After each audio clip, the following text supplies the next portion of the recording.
Hola, ¿qué tal? Bienvenidos a Avanza. Estamos impartiendo nuestro curso Edifica 1, donde vamos a recibir un entendimiento básico para vivir en una relación personal con Dios y de esta manera disfrutar de la nueva identidad que tenemos como hijos amados y herederos para recibir todo lo que Dios ha preparado para nuestras vidas. Así que estamos aquí impartiendo uno de nuestros cursos de nivel básico en Avanza. El primero es la paz del perdón, el siguiente es edifica y finalmente cómo ir a Dios. Vamos en esta ocasión a impartir la sesión 2 de nuestro curso Edifica, el módulo 1. Y en la sesión anterior hablamos de estos temas, vida eterna, salvación por gracia y justificación por gracia. La Biblia dice, porque de tal manera amó Dios al mundo, que nos dio a su único hijo, a su hijo unigénito, para que todo aquel que cree en él no se pierda, mas tenga vida eterna. Así que vimos cómo Dios nos ama tanto que se dio a sí mismo. La única manera en que Dios podía salvarnos y rescatarnos de la vida destructiva que hemos seguido en este mundo era darse a sí mismo, y por eso es que a través de Jesús, a través de su muerte y resurrección, Él nos ha dado su propia naturaleza, su propia vida. La palabra eterna, cuando habla de la vida eterna, la palabra se traduce del griego zoe, que se refiere a la vida de Dios, distinta a la vida de los seres vivos, bios. La vida de Dios, el zoe, la vida eterna, nos hace por tanto nacer de nuevo. Cuando nosotros recibimos este regalo del amor de Dios, Él nos hace nacer de nuevo para tener vida eterna. Y entendimos que por tanto su salvación es un regalo que Dios nos da. Jesús vino del cielo a morir en esa cruz por amor a nosotros para de esta manera hacernos justos y dignos del amor de Dios. Así que la Biblia nos enseña que no es por medio de nuestras propias obras ni de nuestros propios méritos como Dios va a aprobar nuestra vida, sino es poniendo toda nuestra confianza en lo que Jesús hizo en la cruz del Calvario al morir por amor a nosotros, llevando Él el juicio de Dios y sobre sí mismo la ira de Dios. Así que Él nos ha dado una vida nueva y ahora lo que sigue y lo que vamos a ver es qué sigue después de esto, una vez que nosotros hemos nacido de nuevo y que hemos conocido cuánto Dios nos ama y que a través de Jesús Él nos ha perdonado y se ha reconciliado con nosotros. Vamos a ver los temas en esta sesión 2 de amistad con Dios, la naturaleza de Dios y arrepentimiento.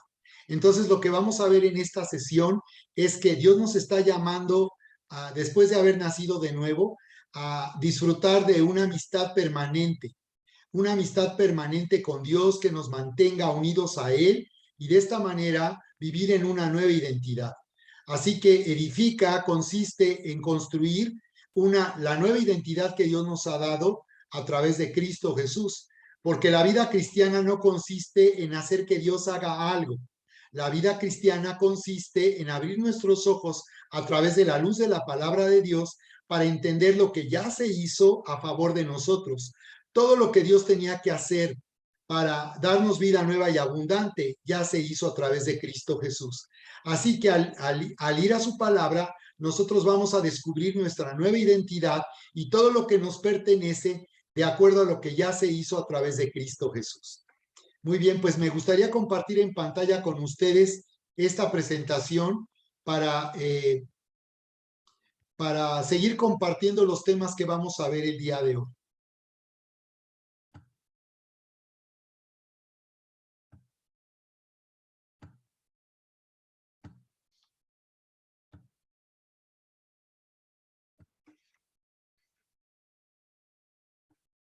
Muy bien, aquí lo tenemos ahora.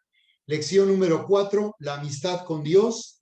Lección número 5, la naturaleza de Dios. Y lección número 6, arrepentimiento.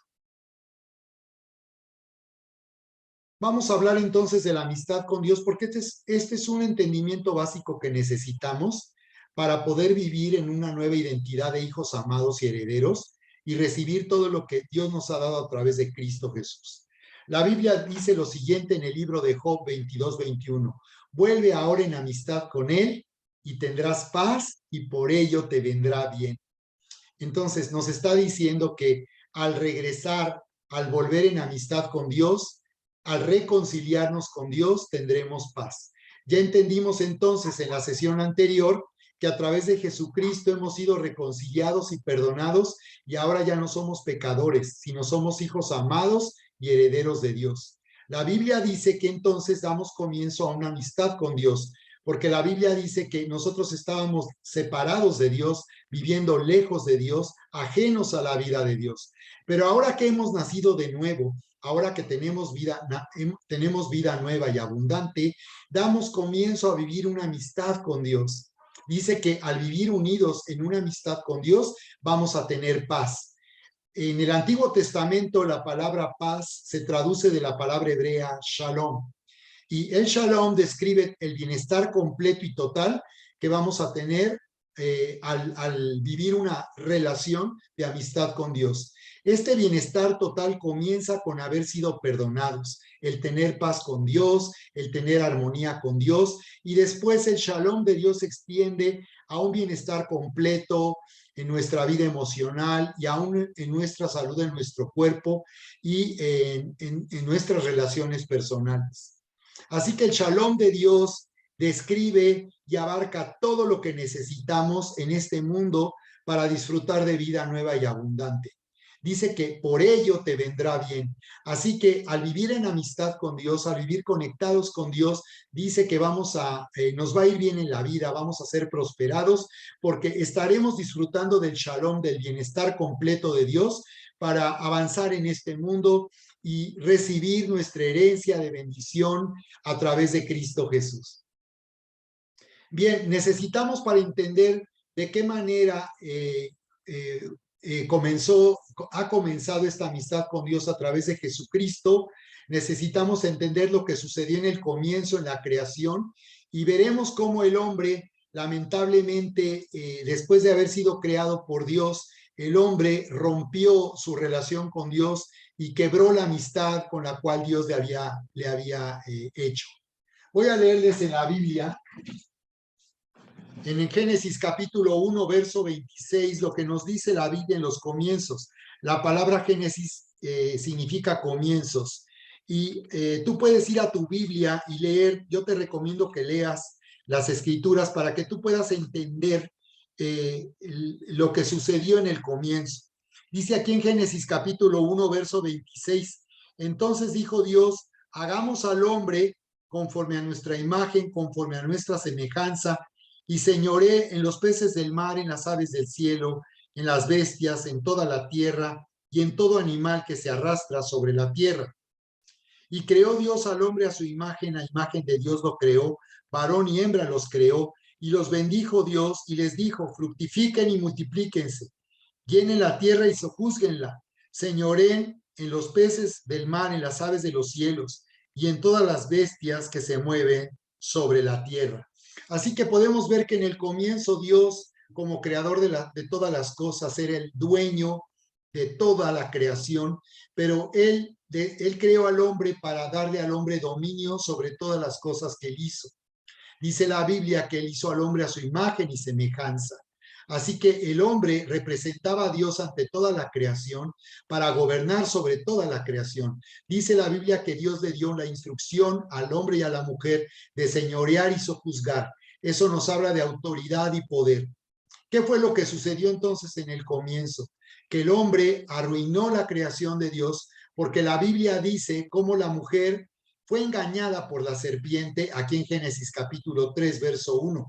Dice, pero la serpiente era astuta más que todos los animales del campo que Dios había hecho, la cual dijo a la mujer, con que Dios les ha dicho que no coman de todo árbol del huerto. Entonces aquí vemos cómo esta serpiente en realidad era Satanás. La palabra Satanás significa engañador y la palabra diablo significa adversario. Entonces nos está diciendo que Satanás, el diablo, tomó esta serpiente y a través de una serpiente engañó a la mujer. Lo que hizo para engañar a la mujer fue hacerle dudar de la amistad que el hombre tenía con Dios. Le hizo dudar al preguntarle, con que Dios les ha dicho que no pueden comer. La serpiente puso en duda el amor de Dios y le hizo pensar a la mujer que Dios les estaba escondiendo algo y que no les estaba dando todo lo que ellos podían tener. En eso consistió el engaño y la mentira de la serpiente, hacer dudar del amor y de la naturaleza de Dios. Así que nos dice aquí cómo la serpiente primeramente se presentó hablando de Dios, pero acabó hablando en contra de Dios. Tenemos que aprender este principio y no todos los que hablen de Dios o porque se hable de Dios quieren decir que va a hablar a favor de Dios. Es una forma en que la serpiente ha engañado a la humanidad, pero acabó hablando en contra de Dios cuando entonces le dijo a la mujer, es que si ustedes comen de ese árbol, dice, de la ciencia del bien y del mal, no va a pasar nada, no morirán. Mas sabe Dios que el día que comieren de él, serán abiertos sus ojos y serán como dioses, sabiendo el bien y el mal. Así que vemos cómo la serpiente les hizo dudar. Dios había creado un lugar maravilloso para vivir en el huerto, donde Dios tendría amistad con el hombre y con la mujer. Y Dios les había dicho que podían comer de todo, excepto de un solo árbol. Lo único que Dios les pidió que no hicieran fue lo que hicieron. Lo único que les ordenó que no hicieran era comer del árbol de la ciencia del bien y del mal, porque Dios es un Dios de amistad, de relación. Y entonces Él quería que su relación con el hombre fuera una relación basada en la decisión libre del hombre de amar a Dios y de hablar con Él y de obedecerlo. En eso consiste el amor verdadero, donde el hombre fue creado con la capacidad de elegir libremente y aún con la capacidad de apartarse de Dios y de alejarse de Dios. Porque el amor verdadero consiste en una decisión de amar y de querer, desear tener amistad con Dios. Así que cada día el hombre tendría que probar que él quería estar en amistad con Dios y para eso debía de no comer de este árbol de la ciencia del bien y del mal, pero comer del árbol de la vida. Dios les está ofreciendo que a través de comer del árbol de la vida, ellos serían como Dios. La serpiente los engañó haciéndoles creer que Dios les escondía algo y que no quería que ellos supieran algo que ahora conocerían al abrir sus ojos. Este árbol de la ciencia del bien y del mal representaba entonces la decisión del hombre de apartarse de Dios y de confiar en sí mismo y seguir su propio camino.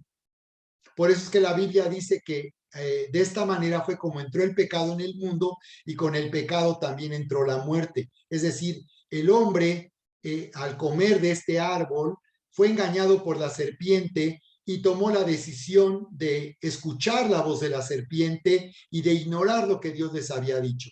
Esto es un principio muy importante porque quiere decir que nosotros a quien oímos es a quien honramos, a quien damos autoridad en nuestra vida. Por eso es que el hombre acabó entregando la autoridad y el dominio que Dios le había dado sobre la creación a esta serpiente, a Satanás mismo. Esto hizo a Satanás Dios de este mundo, porque Dios no lo hizo Dios de este mundo. Fue el hombre el que lo hizo al escuchar la voz de la serpiente, obedeció la voz que escuchó. A quien nosotros oímos es a quien nosotros obedecemos. Dios lo que quería es que el hombre eligiera oír a Dios y obedecer a Dios. Entonces lo que el hombre hizo fue usar la libertad que Dios le dio para romper su amistad con Dios y seguir su propio camino. Esto fue lo que trajo ruina a la creación. El mundo en que vivimos no es el mundo que Dios creó para la humanidad. Este fue el resultado de la desobediencia y la rebelión del hombre al escuchar la voz de la serpiente. Este fue un ataque de injuria de parte de la serpiente en contra de la naturaleza y el carácter de Dios. Les dijo, no morirán. No es cierto. Abiertamente la serpiente contradijo a Dios y les dijo, no va a pasar nada, no van a morir. Al contrario, sus ojos serán abiertos. Entonces, cuando la mujer tomó de ese fruto, sus ojos fueron abiertos a su propia maldad y fueron cerrados a la amistad y a la presencia de Dios en sus vidas. Tenemos que tomar esta conclusión. Si tú obedeces a Dios, si vives en una amistad con Dios, si tienes confianza en que Dios te ama y Él tiene cuidado de ti. Y si tú le obedeces y no haces ni experimentas todas las cosas contrarias a lo que Dios nos dice a través de su palabra, experimentarás la verdadera felicidad. El engaño de la serpiente es que separándose de Dios encontrarían verdadera felicidad. Por eso es que este mundo vive bajo un engaño.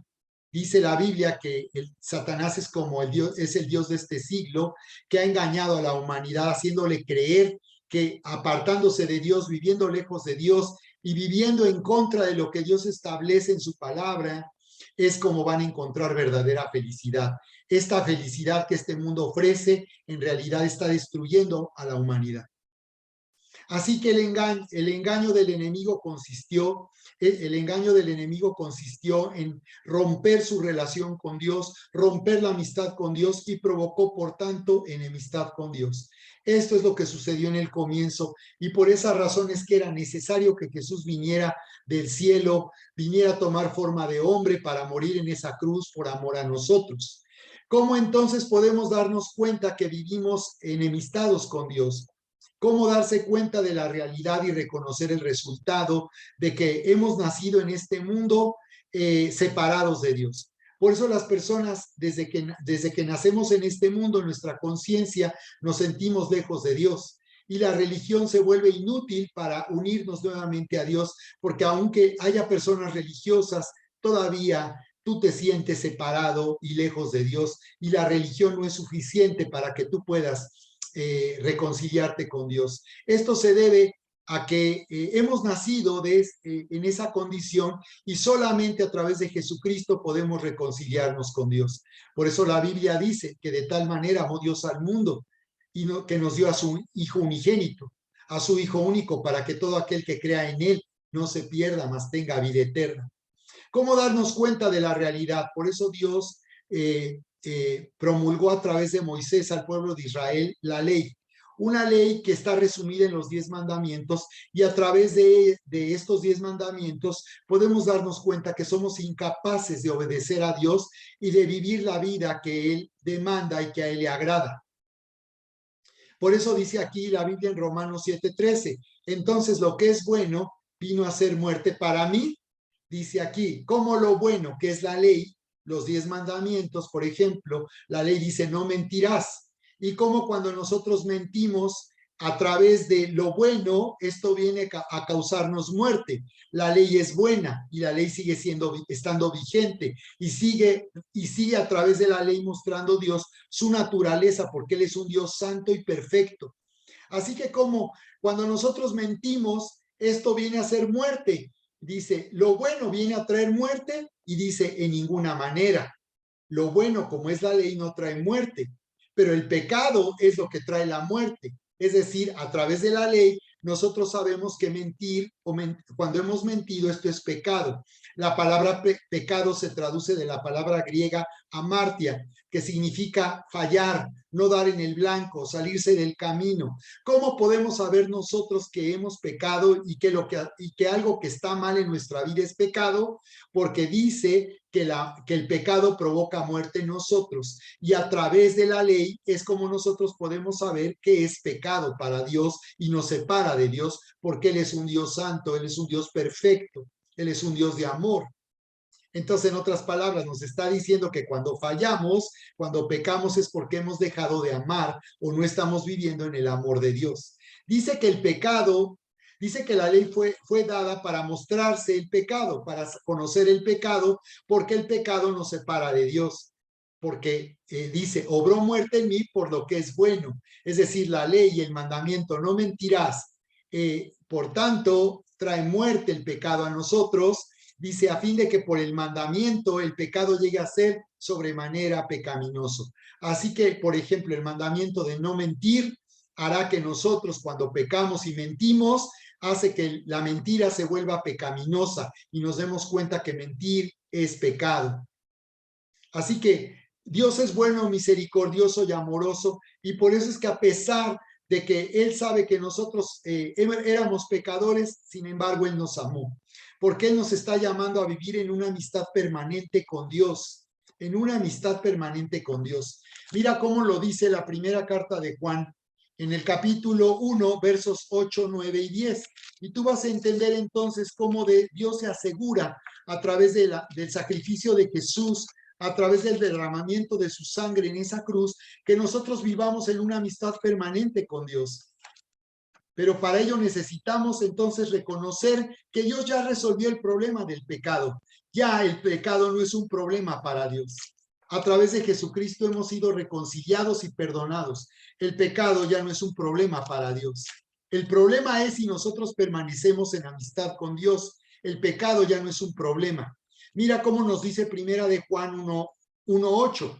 Dice, si decimos que no hemos pecado, que no tenemos pecado, nos engañamos a nosotros mismos y la verdad no está en nosotros.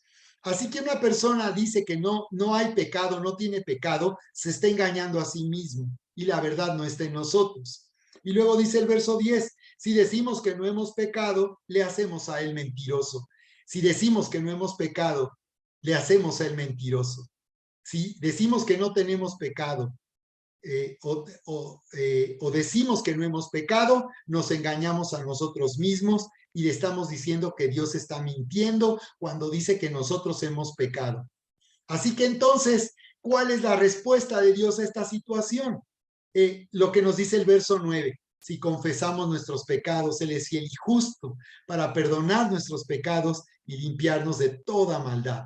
Entonces dice que el problema del pecado está resuelto. Solo tenemos que reconocer cuando hay pecado en nuestra vida o cuando hemos pecado, y entonces si lo reconocemos y se lo confesamos a Dios, dice que Él nos va a perdonar y nos va a limpiar de toda maldad.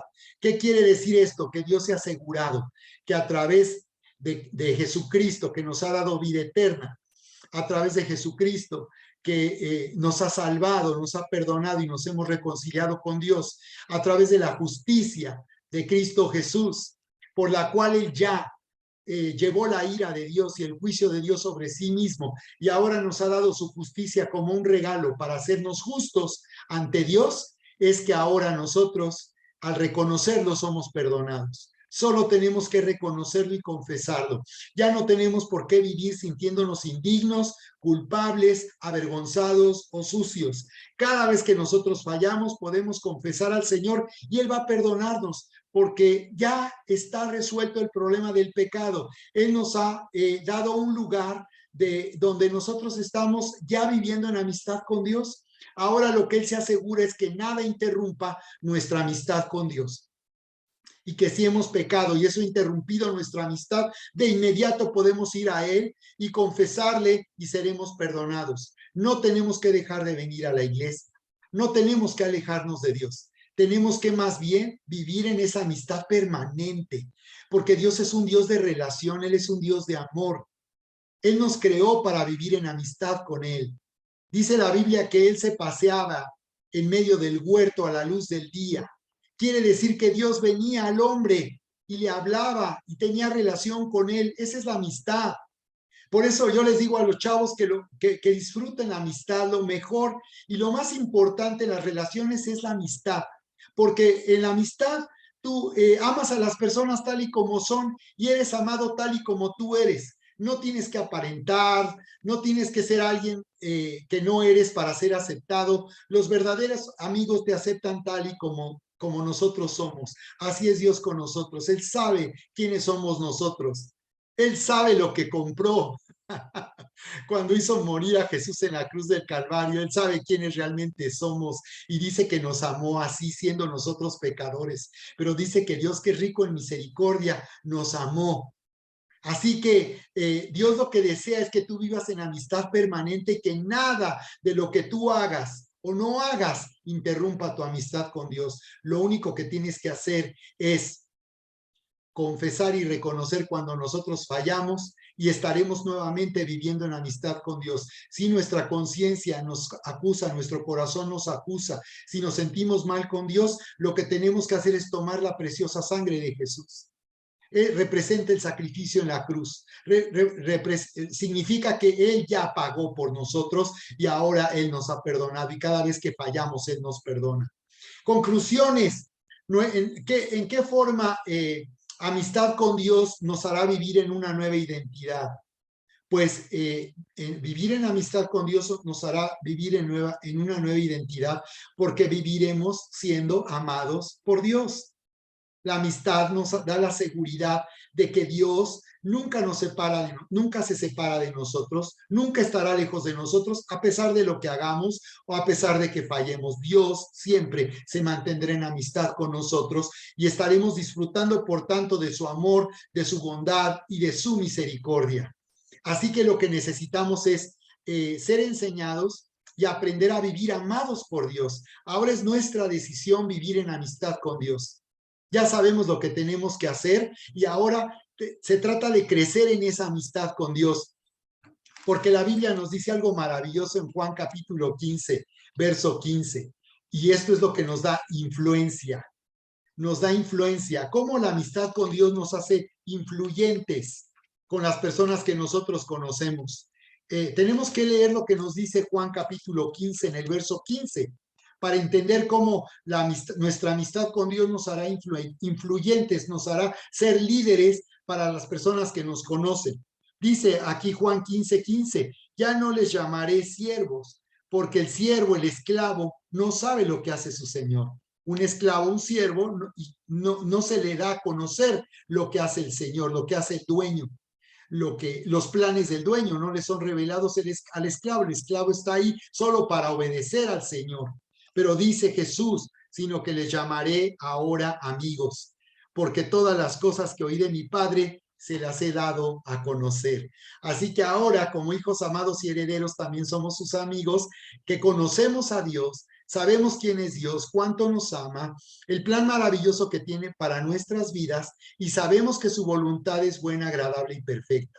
Así que esto nos hace influyentes porque al vivir en amistad con Dios, nosotros vamos a ir a quienes no les conocen para mostrarles cuánto Dios les ama y que Él tiene un plan maravilloso para sus vidas, para que ellos puedan reconciliarse con Dios y también vivir unidos y dejar de vivir lejos de Dios, sintiéndose culpables, sintiéndose separados de Dios y ajenos a todo lo que Dios tiene preparado para sus vidas.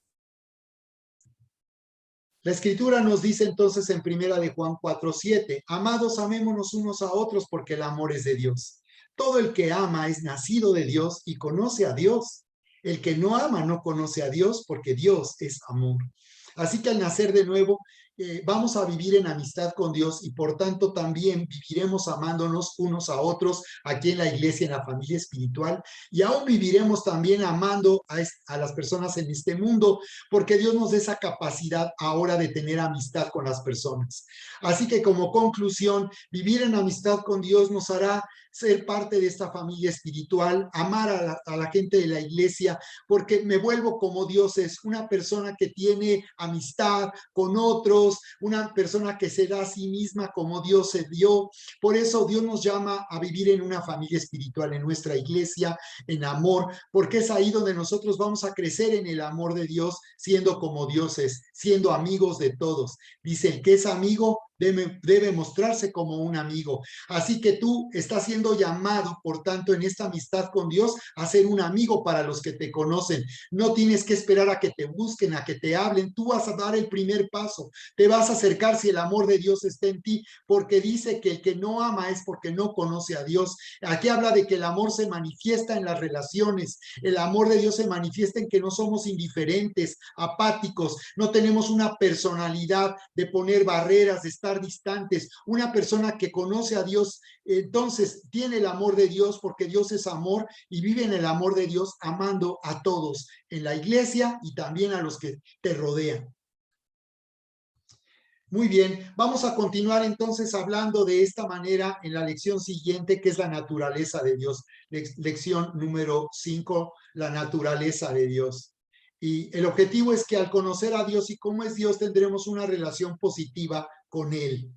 Porque muchos cristianos, muchos hijos de Dios no están viviendo una relación positiva con Dios porque ignoran su naturaleza, ignoran que Dios es un Dios de amor y por tanto siempre se sienten culpables. Siempre sienten una barrera con Dios porque no conocen la naturaleza de Dios. Así que si ahora tú sabes que Dios te llama a vivir en amistad, ahora necesitas entender la naturaleza de Dios para tener una relación positiva, porque esto quiere decir que tú te vas a acercar a Dios. No te vas a alejar de Dios ni te vas a esconder de Dios, te vas a acercar a Dios porque conoces cuál es su naturaleza. Entonces quiere decir que tú vas a entender que Dios te habla, que Él te está hablando y que tú puedes oírle y que también Dios te ama y tú vas a sentirte amado y también vas a entender al conocer la naturaleza de Dios que Él ya te ha bendecido con todo lo que Él tiene que darte a través de Jesucristo y que en esa relación positiva tú estarás viviendo en la gracia de Dios. Porque en nuestra iglesia tenemos un código de cultura y este es un aspecto fundamental de nuestra cultura. Vivir en la cultura de Jesús es vivir en la gracia de Dios, es decir, vivir disfrutando de todo lo que ya se hizo. Esa es una relación positiva porque yo ahora vivo recibiendo, disfrutando de mi herencia. Eh, ¿Saben ustedes? Hay leyes absurdas en este mundo y este es el top de las 25 leyes más absurdas que hay en este mundo. Muchas veces cuando vamos a la palabra nos parece que lo que Dios dice puede parecer absurdo, lo que Dios dice en la ley puede parecer algo que es anticuado, que ya no es vigente para nuestros días, que eso fue para otra cultura, pero quiero que sepas que no, que todo lo que está escrito en la Biblia sigue vigente y son principios que nos permiten identificar la vida nueva y abundante. Así que Dios establece un diseño de cómo nosotros podemos vivir. Por eso tú vas a encontrarte que el Nuevo Testamento va a confirmar lo que fue escrito en el Antiguo Testamento, porque Dios sigue reivindicando los mismos principios. Cuando habla, por ejemplo, de una relación entre un hombre y una mujer, Dios establece como diseño el matrimonio. Todo tipo de relación romántica y sexual está regida en el matrimonio. Dios dice, y se unirá el hombre a su mujer, dejará a su padre y a su madre y serán una sola carne. Dios establece cómo unirse a una mujer, cómo el hombre debe unirse y habla de la iniciativa que debe tener el hombre, no la mujer, para unirse.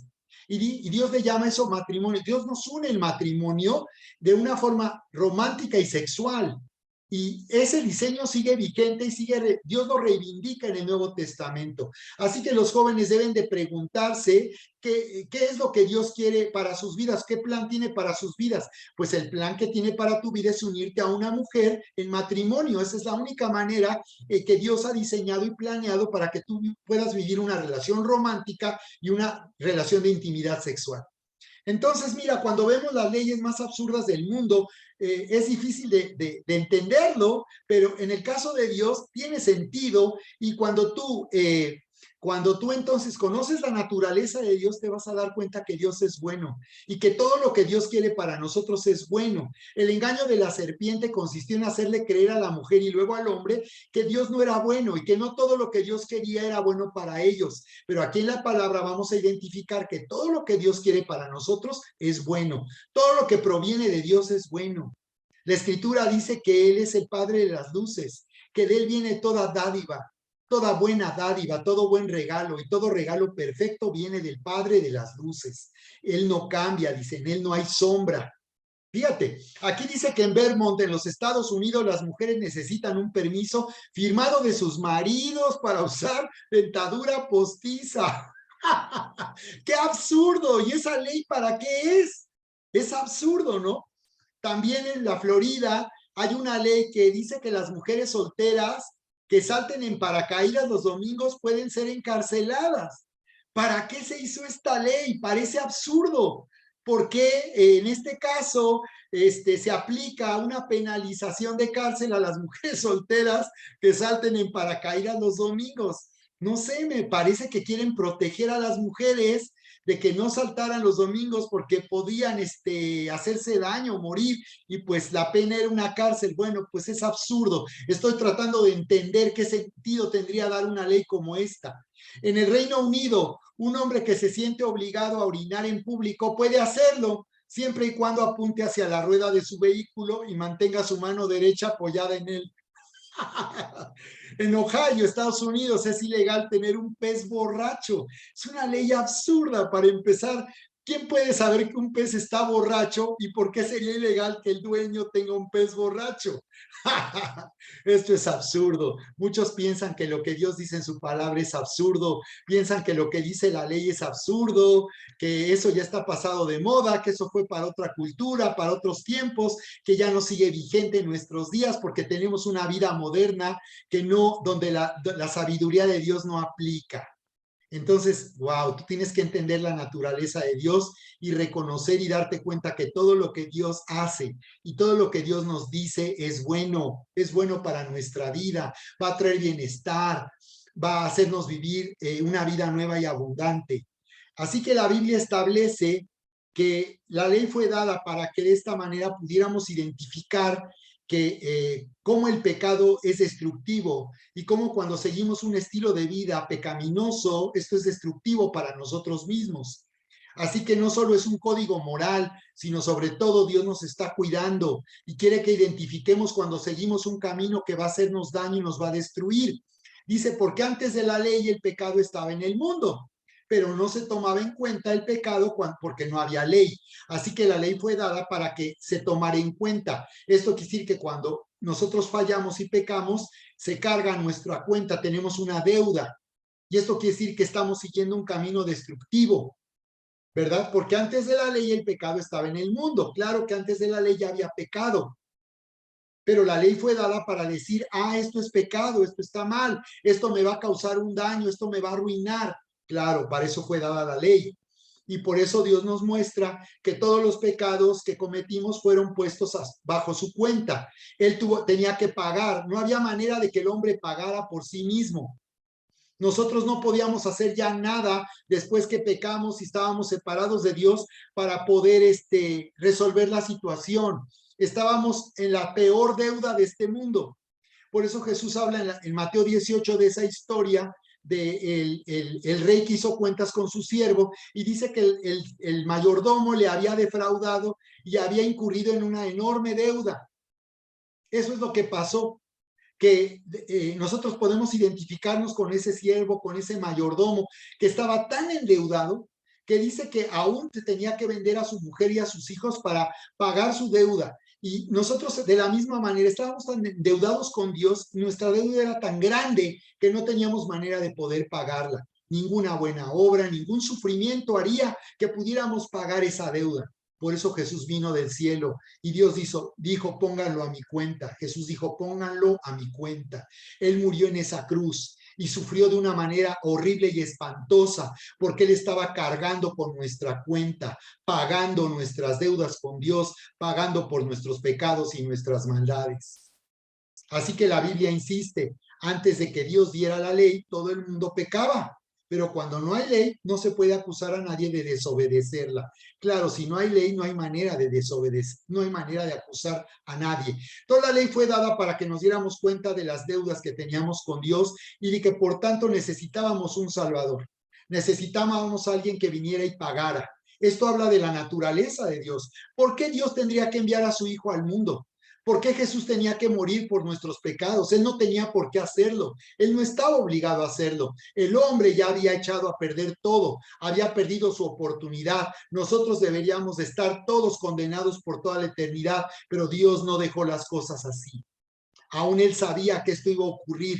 Muchos se preguntan por qué Dios hizo al hombre sabiendo que el hombre iba a traicionarlo y el hombre iba a arruinar la creación con su pecado y su maldad, porque Dios no está limitado por nuestra maldad. Dios tiene confianza en sí mismo para aún, a pesar de nuestra maldad, salvarnos de nuestra maldad y de las consecuencias que nuestro pecado trajo sobre toda la creación. Así que la verdadera naturaleza de Dios se manifiesta al tratar con nuestro pecado, con el pecado del hombre. Dios no nos amó porque éramos perfectos, porque éramos buenos, porque eras el mejor esposo, porque eras una gran esposa. Dios no te amó porque eras el mejor hijo, un hijo maravilloso. Dios no te amó porque eres un hombre de negocios honesto, porque siempre trabajas y amas lo que haces con honestidad. No, Dios te amó siendo pecador. Esa es la naturaleza de Dios. Dios no necesita que nosotros cambiemos para amarnos. Dios nos ama tal y como somos, pero una vez que le conocemos y vivimos en su amor, ya no vamos a querer seguir, ya no vamos a querer seguir viviendo como antes. Así que Dios manifiesta su verdadera naturaleza al tratar con el pecado del hombre y por eso manifestó a Jesús como el Cristo. Manifestó a Jesús como el Cristo, como ese rey que vendría a reinar en nuestra vida, pero primero moriría en una cruz coronado con una corona de espinas. Pero por cuanto él fue coronado con una corona de espinas, él tendría el derecho legal y finalmente podría reinar en nuestra vida para hacer reinar su justicia. Y esto quiere decir que entonces esta es la naturaleza de Dios, que él por amor a nosotros hizo todo esto, porque Dios es un Dios de amor, pero era necesario mostrar el pecado. Era necesario que el pecado fuera revelado a través de la ley, a través de lo que Dios ha escrito en la Biblia. Nosotros seremos redarguidos y convencidos de que hemos pecado. Número uno, porque nuestro corazón nos acusa. Toda persona sabe que está mal y que ha fallado. Por eso muchas personas se vuelven ateos y dicen que Dios no existe, porque creen que al declarar que Dios no existe, ellos tendrán paz en su conciencia. Pero claro que no, porque Dios nos diseñó con una capacidad, con un corazón que tiene conciencia para saber lo que hemos hecho, lo que está bien y lo que está mal. Así que nuestro corazón nos acusa. Número dos, también Dios nos acusa y nos dice que no hay justo ni uno solo. No hay nadie que sea justo para Dios. La gente religiosa no es justa para Dios. Tú puedes ahora ser libre de todo lo que la religión te ha hecho sentir, una carga pesada de vergüenza, de culpa, de condenación. No tienes que seguir sufriendo bajo el peso de una religión que te acusa, pero Dios lo que hace es llevarte a la convicción de que necesitas ser perdonado. En ese sentido, Dios nos señala nuestro pecado, porque Él no nos ama de una forma engañosa, nos ama de una manera auténtica. Y esto quiere decir que Él nos ama tal y como somos, pero nos muestra en que hemos fallado y que reconozcamos que necesitamos ser perdonados, reconocer nuestra falla. Y número tres, ahora por la gracia nadie puede acusarnos. Así que esto es tan maravilloso saber que entonces, ahora por la gracia, por lo que Jesús ya hizo, nadie puede acusarnos. Ahora podemos poner nuestra frente en alto y decir, gracias Señor, porque ya no soy un pecador. Tú, Señor, me amas, eres un Dios de amor que me ama y que a través de Jesucristo me amaste tanto que lo llevaste a morir en esa cruz para que a mí me perdones y Él llevó mi cuenta de todos mis pecados y maldades y la pagó por mí. Por eso la escritura nos dice aquí, porque cuando los gentiles que no tienen ley hacen por naturaleza lo que es de la ley, estos no teniendo ley son ley para sí mismos. Dice los gentiles, los que no somos judíos y no sabíamos de la ley, que aún en ese caso, aunque no tenemos ley, dice que nosotros somos una ley para nosotros mismos, aunque no somos judíos y no conocemos la ley, porque dice, mostrando en ellos la obra de la ley escrita en sus corazones. Entonces dice que Él nos ha diseñado con un corazón que tiene conciencia y que va a darnos ahí una evidencia de que hemos pecado cuando hemos fallado, para que de esta manera reconozcamos que necesitamos que Él nos perdone, acusándose o aún excusándose. Dice que aun cuando uno se acuse a sí mismo o nos justifiquemos y digamos, no, yo no he hecho nada malo, yo soy bueno, dice que de todos modos en el día en que Dios nos juzgue, porque nos va a juzgar a todos por medio de Jesucristo, Él juzgará los secretos de los hombres, dice. Quiere decir que toda persona que se ha excusado y ha dicho que Dios no existe y que Él es bueno y que es una buena persona, llegará ese día ante el juicio de Dios y será reprobado. Es decir, no hay manera posible, ni aún negando a Dios, de escapar a ese juicio. Así que Dios nos ama, es misericordioso y bondadoso y Él quiere que nosotros le conozcamos y sepamos que Él no nos amó porque éramos buenos, Él nos amó aún siendo malos. Por eso dice aquí, ¿qué pues? ¿Somos mejores que ellos? En ninguna manera, dice Pablo como judío. ¿Acaso los judíos somos mejores que los que no son judíos? Claro que no, porque ya hemos acusado que tanto judíos como los que no son judíos, los gentiles, todos estamos bajo pecado, todos. Como está escrito, no hay justo ni aun uno. Así que Dios sabe Dios sabe quiénes realmente somos. Él conoce nuestros pecados y maldades y así nos amó. Pero Él quiere ahora que tú lo sepas y que le reconozcas a Él. ¿Quién acusará a los escogidos de Dios si Dios es el que justifica? ¿Quién podrá acusarnos si Dios ya nos hizo justos a través de Jesús? Esa es su naturaleza, nos amó tanto que decidió hacer todo lo que era necesario para hacernos justos, de manera que nada pueda separarnos ya del amor de Dios que es en Cristo Jesús. Nada puede ya separarnos del amor de Dios que es en Cristo Jesús. Porque Dios es amor y por amor hizo todo, porque de tal manera amó Dios al mundo que nos dio a su Hijo unigénito, nos dio a su Hijo único, para que todo aquel que cree en Él no se pierda, mas tenga vida eterna. Esa es la naturaleza de Dios. Dios es un Dios de amor, es un Dios de relación. Él quiere que entonces tú te des cuenta quién es Él verdaderamente. Entonces, puedes acercarte con confianza, dice, al trono de la gracia para alcanzar misericordia y tener oportuna ayuda, oportuno socorro. Dios es amor y viviendo en nuestros pecados, así nos amó y nos rescató para que no seamos destruidos. Por esa razón Él nos llama a salir de nuestros pecados, para no ser destruidos. Así que conclusiones. ¿Cómo es que la naturaleza de Dios, el entender la naturaleza de Dios, que Él es un Dios de amor, de un amor incondicional, nos puede dar una nueva identidad? En esto consiste la conclusión, que Dios te ama tal y como eres. Dios te ama tal y como eres, no por quien tú eres o lo que has hecho. Dios te ama tal y como tú eres. Y al vivir en su amor, no vas a querer seguir siendo como tú eras. Así que, ¿cómo su nueva naturaleza cómo la naturaleza de Dios, de un Dios de amor, nos hace vivir en una nueva identidad?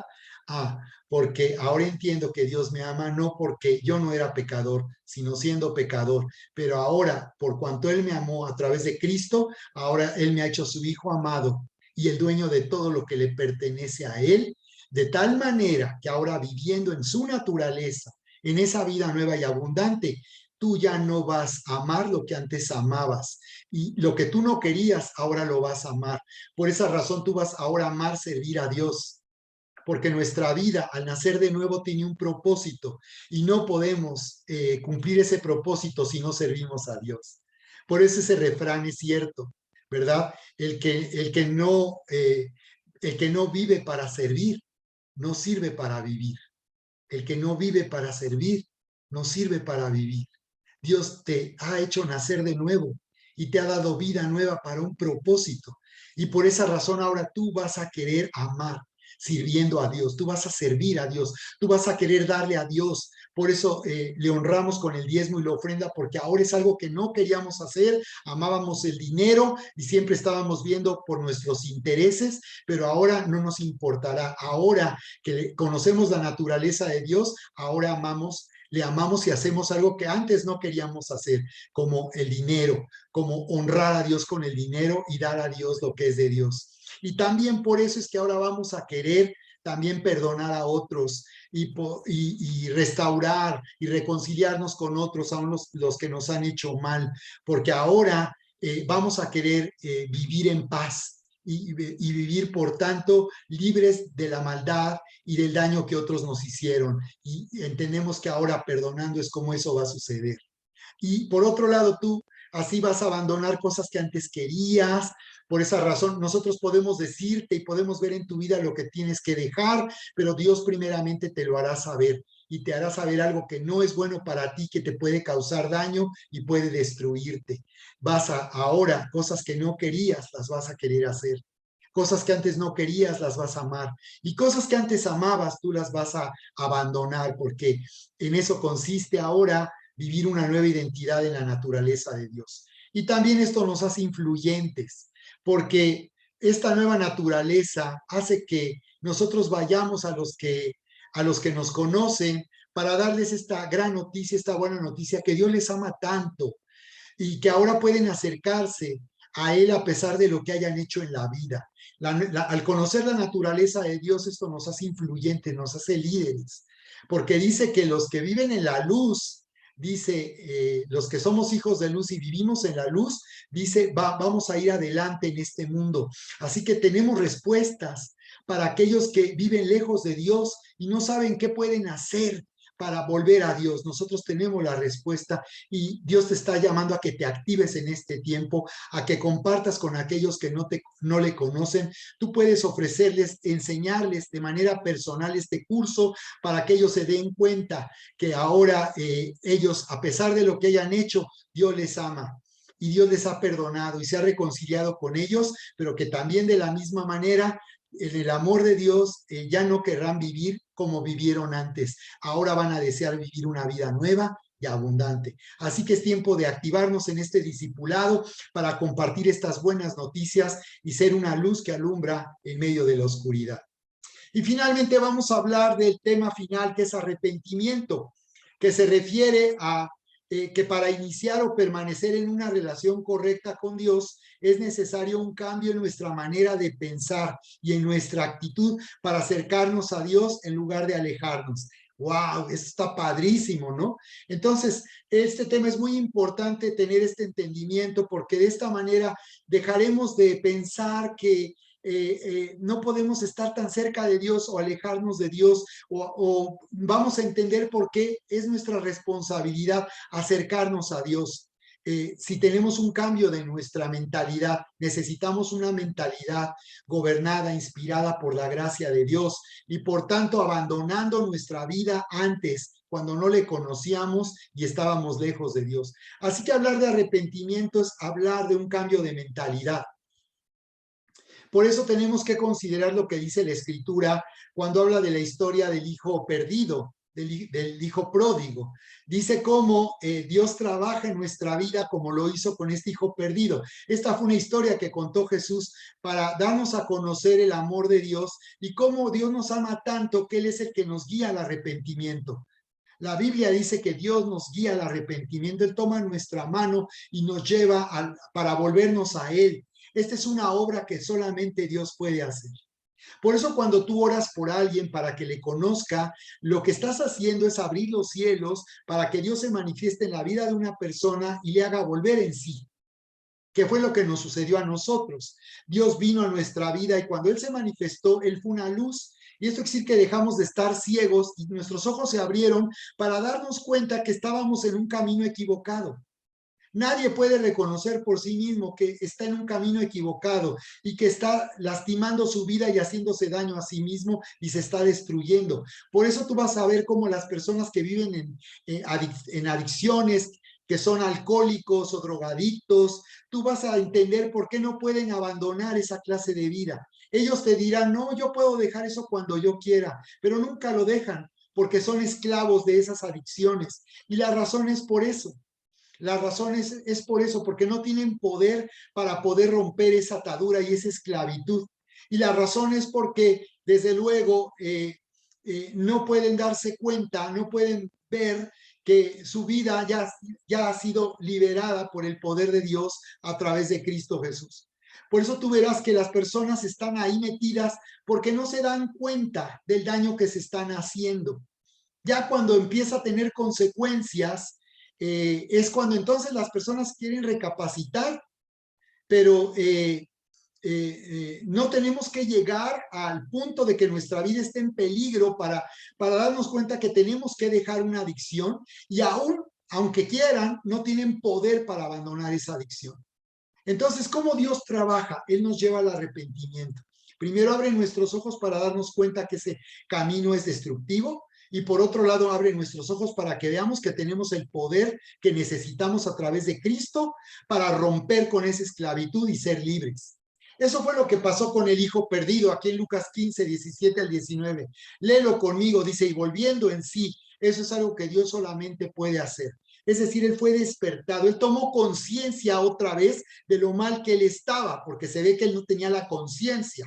Y volviendo en sí habla que como si despertara, como si recapacitara y tomara conciencia de que las decisiones que había tomado eran desastrosas y que le habían llevado a la ruina. Muchas personas es en esa circunstancia que han llegado a reconocer y a conocer el amor de Dios, cuando sus vidas fueron arruinadas. finalmente, porque este hijo perdido se fue de la casa, reclamó su herencia para vivir perdidamente, dice que malgastó toda su fortuna, viviendo como la gente vive cuando tiene mucho dinero, en parrandas, con prostitutas. Y entonces, muchas personas es entonces cuando ya su vida está arruinada y lo han perdido todo, han perdido el dinero, el matrimonio, la familia, cuando entonces, lamentablemente es cuando entonces pueden volver en sí. Es entonces que pueden volver en sí. Muchas personas piensan que Dios les quitó para poder volver en sí, pero Dios no te quita nada, Dios no necesita quitarte nada. Tú solo te arruinas, tú solito te arruinas. Y lo que pasó fue que antes de llegar a Jesús ya estabas arruinado y pensaste que Dios te lo había quitado. No, tú llegaste a la ruina y como el hijo pródigo que llegó a la ruina y lo perdió todo, ya estaba trabajando, dándole de comer a los cerdos, que era algo tan repugnante y vergonzoso en la sociedad judía. Más que la prostitución, o como la prostitución sería el dedicarse a cuidar cerdos. Entonces dice que volvió en sí.